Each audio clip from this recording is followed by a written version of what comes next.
¿Cómo estás, Mauricio Morales? Hola, ¿qué tal? ¿Cómo les va? Mauricio, ¿Cómo les va? Bien, encantados de verte en 3 dimensiones. Qué bueno.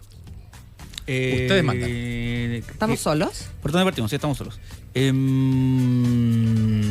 ¿Por dónde podríamos partir? Por la división del comando de Jara puede ser en función de los dichos sobre Corina Machado. Ustedes mandan. Yo te quiero, sí, pero te quiero preguntar más que nada si esto significa algo. Ahí con la Paola lo comentábamos, ¿no? Es un tema que a nosotros, obviamente, por una cosa de interés periodístico, siempre vale la pena comentar, por lo que significa también en materia valórica por parte de los candidatos. Es algo que yo encuentro que los candidatos lamentablemente no han entendido nunca, de lado y lado, ¿no? La izquierda siempre dice, pero ¿por qué me preguntan sobre Venezuela si es que voy a gobernar en Chile? Y lo que es una estupidez, porque como ¿usted qué opina del asesinato que ocurrió en Colombia? No, mire, yo voy a gobernar en Chile, así que no me importa los asesinatos en Colombia. Pero yo no voy a asesinar a nadie, ¿no? Pero también es algo que tampoco entiende la derecha cuando le preguntan por la dictadura, ¿no? Es como, ya, pero ¿por qué tengo que responder sobre algo de hace 50 años si yo estoy gobernando Chile hoy día? Si yo no había nacido, te dicen. Sí, en algunos casos. Es el argumento más pelotudo que hay, tiene razón. Tiene razón, sí. Entonces, claro. Pero la verdad es para cualquier persona, la verdad, y yo creo que los candidatos lo entienden, lo utilizan simplemente para quitarle el traste a la inyección, diciéndolo en formato radial. Entienden que las preguntas sobre respecto a lo que uno considera democracia o no son súper importantes. Son súper importantes. O sea, son lo más importante. Para entender las convicciones de los candidatos, de cómo se extrapolan acá. Es lo que uno piensa respecto a otro país, a otra parte del mundo, a otra persona. A otra época. Evidentemente es algo que es extrapolable a cómo pretenden ejercer un liderazgo.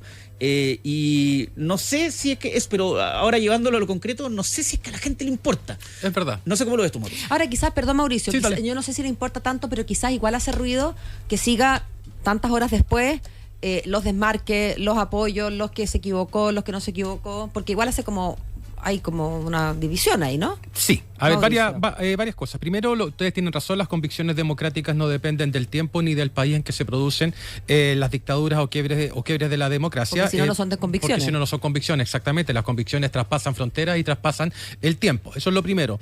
Lo segundo es que esto está dando cuenta también Matías Pau de lo siguiente, de que hay una diferencia bien grande que ya se comienza a observar entre los partidos de la eventual oposición. Es decir, entre el socialismo democrático, la DC, versus el Partido Comunista y marginalmente el Frente Amplio, que por lo menos de acuerdo a las declaraciones de su presidenta señaló que este tema no era relevante, pero no apoyó a su candidata en estos dichos. Bien difícil apoyar a la candidata en dichos de esta naturaleza, y eso va configurando el mapa de lo que podría ser la futura oposición, es decir, una oposición que se va a poder proteger en el Senado, en parte sí, en la Cámara no tiene por dónde desde el punto de vista de los números, no le alcanza para obtener la mayoría, y ahí es muy probable que el gobierno, si es que es de Kast, pueda conquistar esa mayoría sobre la base de alguna negociación con el Partido de la Gente, pero en la Cámara esa oposición está totalmente perdida, es en el Senado en el que se puede proteger, pero este tipo de diferencias que no son menores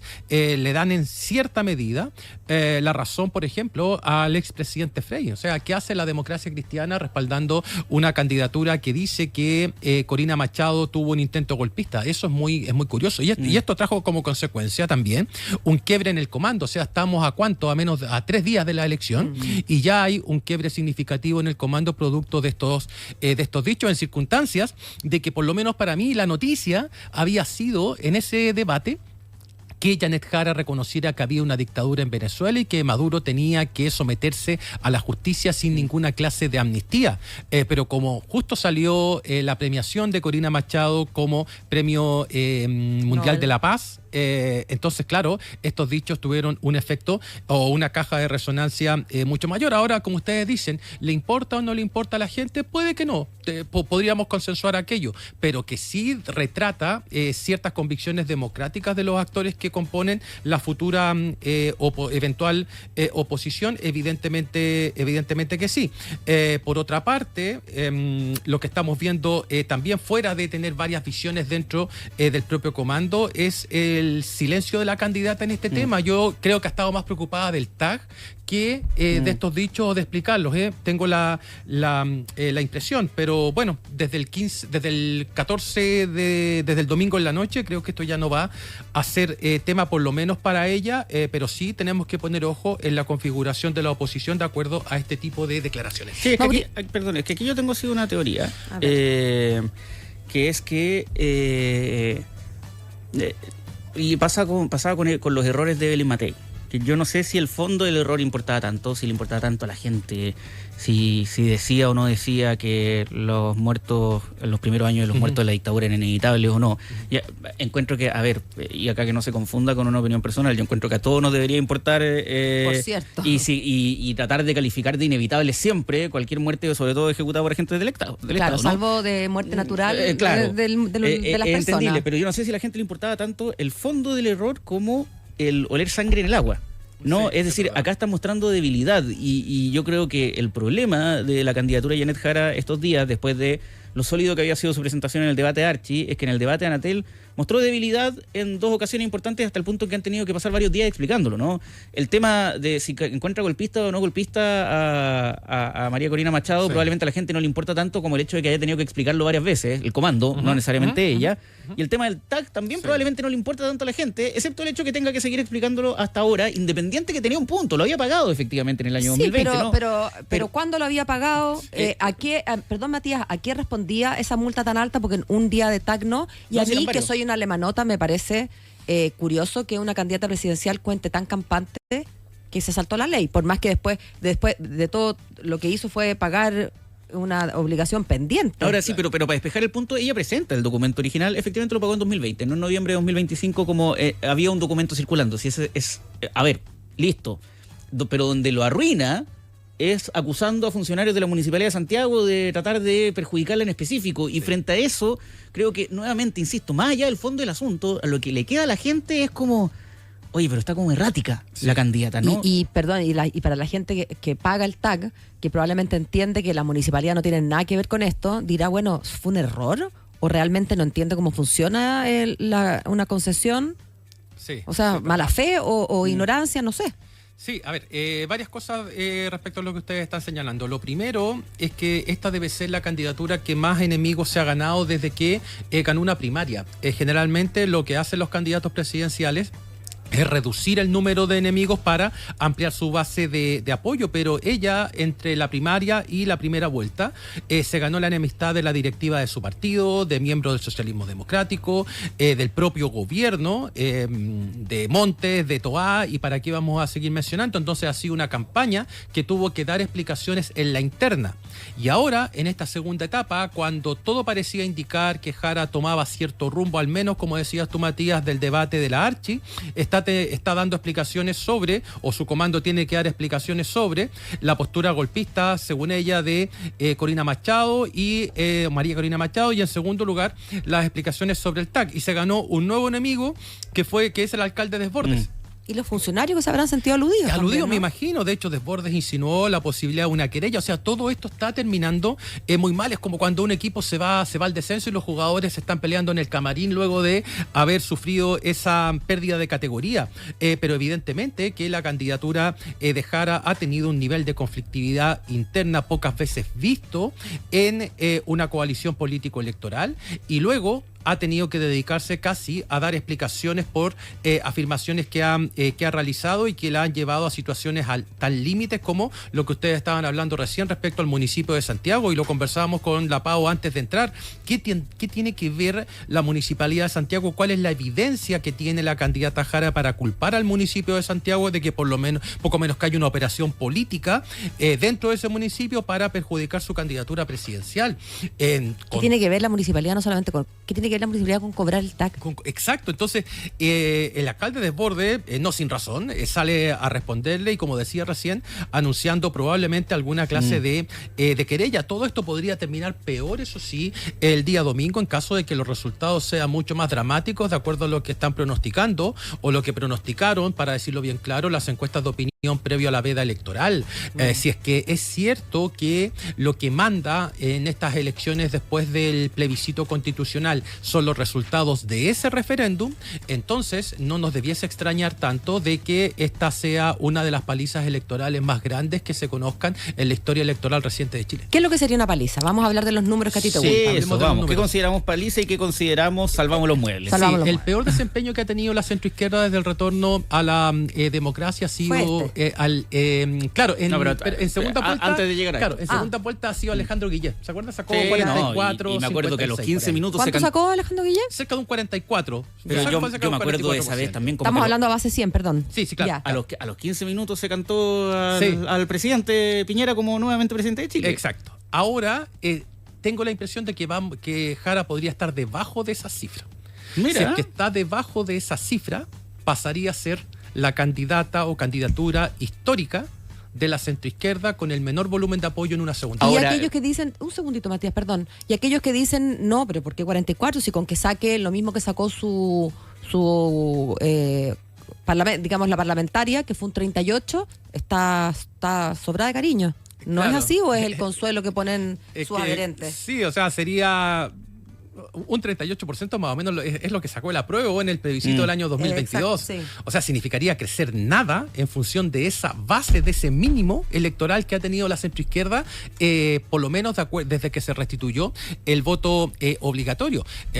Por lo tanto, si es que ella sacara menos de ese 44%, que es una cifra relativamente presentable, menos que eso, me parece que sería un Paliza. claro fracaso y eso va a perjudicar la idea que algunos están planteando respecto a que podría ser la eventual líder de la oposición. Con eso no le va a alcanzar ni siquiera para imponerse dentro del propio Partido Comunista ante la dupla Carmona-Jadwe. Ahora con la con el factor voto obligatorio no se puede dar la paradoja, Mauricio, de que Janet Jara sea el peor resultado para la izquierda y centroizquierda en una elección presidencial y al mismo tiempo la candidata de izquierda y centroizquierda más votada en la historia de Sí, Chile. Eso, claro, en eso tienen razón. Claro, el voto obligatorio genera un efecto mecánico. Sí, sí, el po. efecto mecánico es que vota más gente y por lo Claro, tanto la los cantidad candidatos total de papeles tienen es más mucho votos. mayor.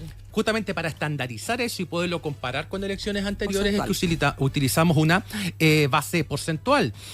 Luego, ¿qué es importante, de acuerdo a lo que a la pregunta que ustedes hacen?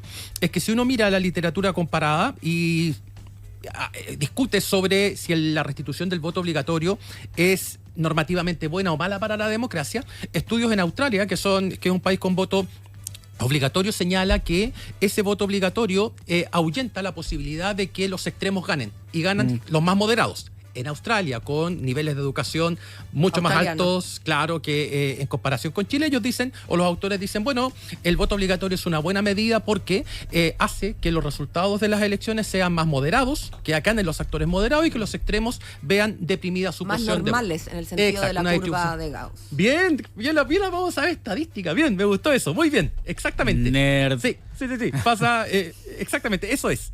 Luego, fíjate que se hicieron estudios en Bélgica y en Suiza sobre esto mismo y el resultado da que marginalmente beneficia a partidos de izquierda porque como entra el voto popular, que con voto voluntario es más renuente a votar, esos partidos de izquierda pueden absorber parte de ese voto nuevo que entra.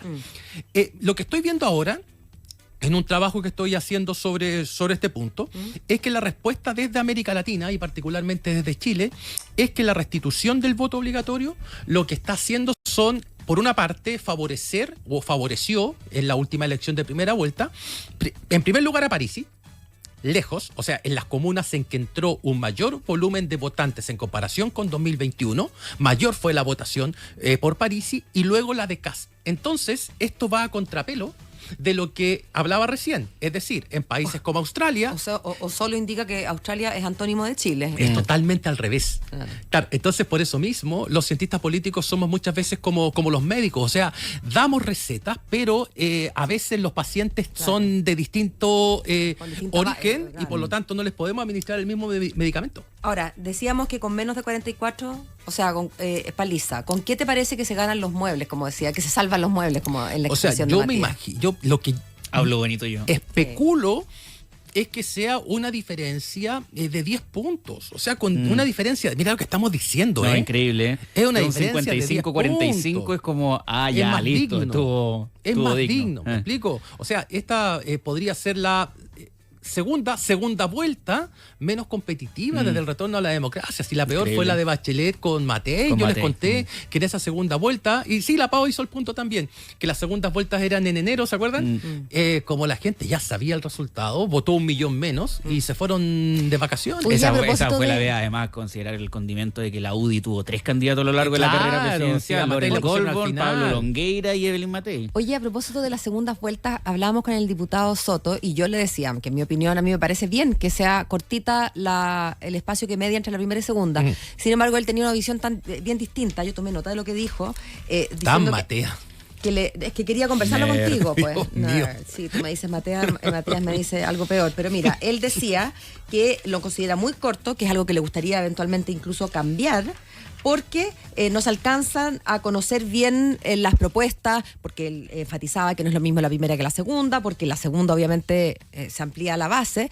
Pero yo pensaba, no teníamos más tiempo para hablar con él, pero yo pensaba que, si bien es cierto, es poco tiempo, yo creo que es suficiente. ¿Por qué creo que es suficiente? Porque en realidad el programa no puede ser diametralmente distinto. El programa tendrá algunos adendos, oye, que si le saco el IVA, que si le pongo el IVA, pero digamos, el corazón, por así decirlo, del programa queda definido para la primera vuelta. Pero además, mucho más que el programa, importa el carácter, la historia y quién es la persona. Porque así como otra cosa con guitarra, otra cosa uno propone o el programa propone y el destino dispone. Pregúntale si no a este presidente. O incluso a otros que pueden haber tenido un mayor grado digamos, de apego a su programa original, pero los agarró un terremoto, los agarró un no sé cuánto. Entonces, no terminé de convencerme del argumento del diputado, que digamos, esto no es competencia, pero quería conocer tu opinión. No, estoy de acuerdo contigo. O sea, tenemos primaria. O sea, los candidatos se proclaman en mayo. Le decía para la que uno no primaria. alcanza a recorrer Chile, pero si ya recorrió Chile, que de Pero nuevo mira, vamos a hagamos el recorrer. ejercicio. No, y convengamos que esto no es como que da la impresión que faltó partido. Si Janet Jara pierde por lo que se anticipa que va a perder, podría haber seguido haciendo 3 meses de campaña y probablemente iba a Y no perder pasa igual. nada. Fíjate, Pau, solamente para abundar en tu punto. Los candidatos ya los conocemos en abril, en marzo, ya sabemos quiénes son los candidatos. Pero además se inscriben tampoco que en caen de mayo. los árboles, porque No, los conocen. En vienen. general hay gente que tiene Sí, trayectoria claro. política, ¿verdad? En julio son las primarias, después viene la inscripción de candidatos 90 días antes para la primera vuelta, la primera vuelta es 90 días después y la segunda vuelta 30 días después. Es más que suficiente. O sea, si un candidato no es capaz de transmitir su programa de gobierno en 30 días después... O si el programa de gobierno va a ser tan distinto el de primera vuelta que el de segunda, como para requerir de otro año de campaña, es porque no hay una consistencia, no hay un corazón, digamos, ¿no? Es un Porque, ¿qué problema tanto? del candidato, no de la regla. ¿Me explico? Ya, o sea, sí, si estamos de un acuerdo. candidato no es capaz de hacer eso y está en campaña desde junio, julio en una primaria y no fue capaz de hacer esto en el tiempo estipulado, me imagino que eso es un problema del candidato, no es Ya. un problema Nos de vamos a las poner reglas. entonces cuando quieran alargar el... Oye, O sea, por ejemplo, Kast ya sabemos lo que piensa. Esto no estoy haciendo campaña por Kast. Lo que estoy diciendo es que desde hace un año mínimo que sabemos lo que piensa Kast y sabemos lo que dice su programa de gobierno porque Tal ha cual. sido suficientemente claro y no ha variado sustantivamente entre primera y segunda vuelta. Claro. No le ha faltado tiempo. ¿Por qué tendríamos que hacer una distinción en función de una candidatura que por más amplia que sea su coalición, según las palabras del diputado Soto, no ha sido capaz de recorrer el país o No de sé si entregar dijo su recorrer el país, discurso? pero claro, de que hacer faltaba llegar... más tiempo, o sea, de instalar el discurso, pero insisto, o sea, da la impresión, es como cuando estás viendo 2 equipos de fútbol y te da la impresión, estos podrían jugar un partido de 180 minutos y este no va a ganar. Sí, sumar tiempo no es sumar amor. Qué bonito, Mauricio Sí, Morales. o sea, Oye, por más tiempo que yo esté en campaña no voy a conquistar. O sea, yo puedo... Antes de cerrar y despedir el bloque, solo una mención a una noticia de último minuto. Lo publica Tele 13, la Fiscalía cerró la etapa de investigación en contra de Manuel Monsalve, 10 días para acusarlo.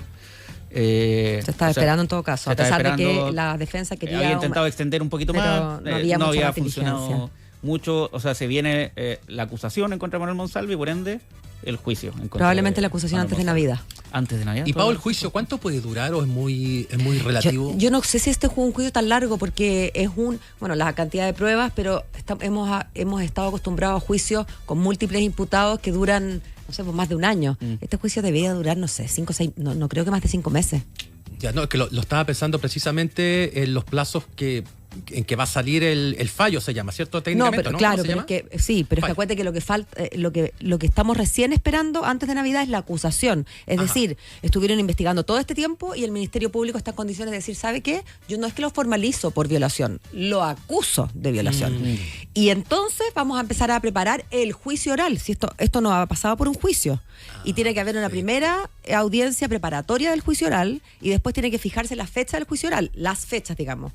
Esto debería conocerse durante el año 2026, el fallo, lo que tú dices. La condena, ¿o no? ¿O no? Es que el fallo, es la condena, ¿no? el fallo y la claro, Ya, el fallo, primero viene la sentencia, que el Tribunal Oral en lo Penal dice culpable o inocente de esto o de aquello, y después se lee el fallo, 2-3 semanas después se lee el fallo, y cuando se lee el fallo está la condena, porque una cosa es lo que haya pedido la Fiscalía y otra cosa es lo que considera el juez. Y después de eso vienen los recursos.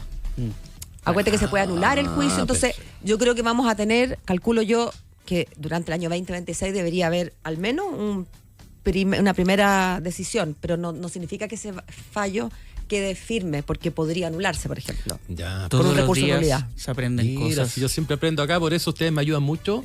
Cuando me toca hacer investigaciones en mi trabajo académico, ¿A este lo podrías investigar? las conversaciones con ustedes me dan Yo mucha siempre idea, de le he verdad. dicho que dé su cuerpo a la ciencia y Me su hace una cerebro a la falta- ciencia. Me hace una falta una investigación. yo Gracias, también Mauricio. creo. Nosotros aprendemos contigo. espero hablar con ustedes el domingo. Sí, pues vamos a ver si Pero tenemos un de espacio todas para man- conversar con ojalá. nosotros. No, bueno, porque sabemos que está Se lo lleva muy la ocupado en Mega tele, Media, todo. pero le vamos a hacer un espacio. Le vamos a hacer un espacio Y muy si no, personal. podemos engancharnos a la señal y escuchar su voz. ¿Ven? Gracias, Mauricio. que Listo, estés muy pues un bien. abrazo, que estén bien. Chao. Chao. 7 con un minuto.